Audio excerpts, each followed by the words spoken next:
আসসালামু আলাইকুম, আশা করি আলহামদুলিল্লাহ ভালো আছেন। আজকে ছানা দিয়ে মিষ্টি বানানোর রেসিপি শেয়ার করি আপনাদের সাথে। এটা হচ্ছে ফাইনাল লুক, বানানো হয়ে গেছে। এখন আসেন দেখি কিভাবে আমি বানাইছি। এটা বানানোর জন্য প্রথমে 1 কেজি দুধের ছানা আমি রেডি করে নিয়েছি। ছানাটা হচ্ছে যে 1 কেজি দুধ পাতিলে দিয়ে যখনই একটা বলক দিবে তখনই লেবু অথবা ভিনেগার দিয়েও ছানা করা যায়। 1 কেজির জন্য 2 কাপ 2 টিস্পুন ভিনেগার হলেই ছানা রেডি হয়ে যায়। এটা অবশ্যই আপনারা জানেন।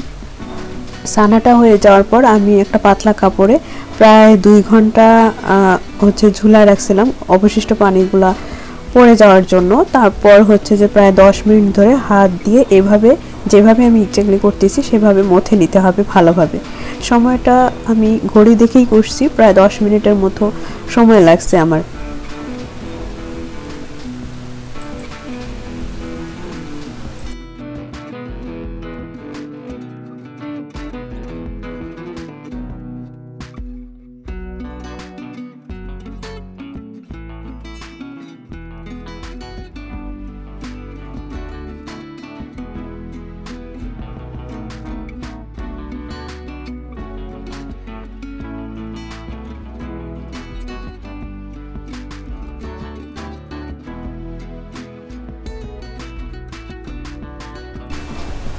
যখন কমপ্লিটলি মথা হয়ে যাবে তখন 1 কেজি দুধের ছানা দিয়ে প্রায় 10-11টা মিষ্টি হয়।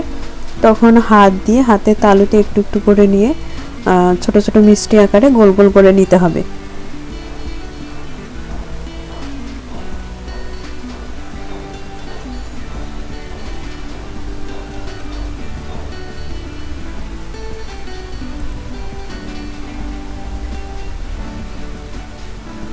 আমি এভাবে একটা একটা করে, আমার 11টা মিষ্টি হয়েছিল, এভাবে একটা একটা করে গোল গোল করে নিচ্ছি। তারপর হচ্ছে একটা পাতিলে প্রায় 4 কাপ পানির মধ্যে হচ্ছে 1 কাপ চিনি ব্যবহার করছি আমি, কারণ এটাতে পানি একটু বেশি লাগে, পানিটা যেন ঘন না হয় সেই দিকে লক্ষ্য রাখতে হবে।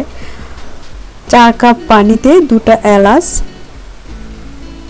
আর হচ্ছে 1 কাপ চিনি দিয়ে চিনিটা যখন গলে যাবে কমপ্লিটলি তখন আমি এক এক করে মিষ্টিগুলো পানিতে দিব, দিয়ে ঢাকনা দিয়ে প্রায় 25 মিনিট আমি জাল করছিলাম।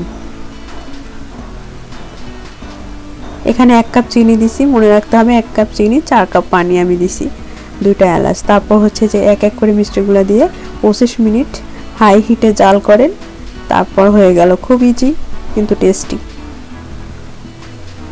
থ্যাংক ইউ সো মাচ ভিডিওটা দেখার জন্য। সবাই ভালো থাকবেন।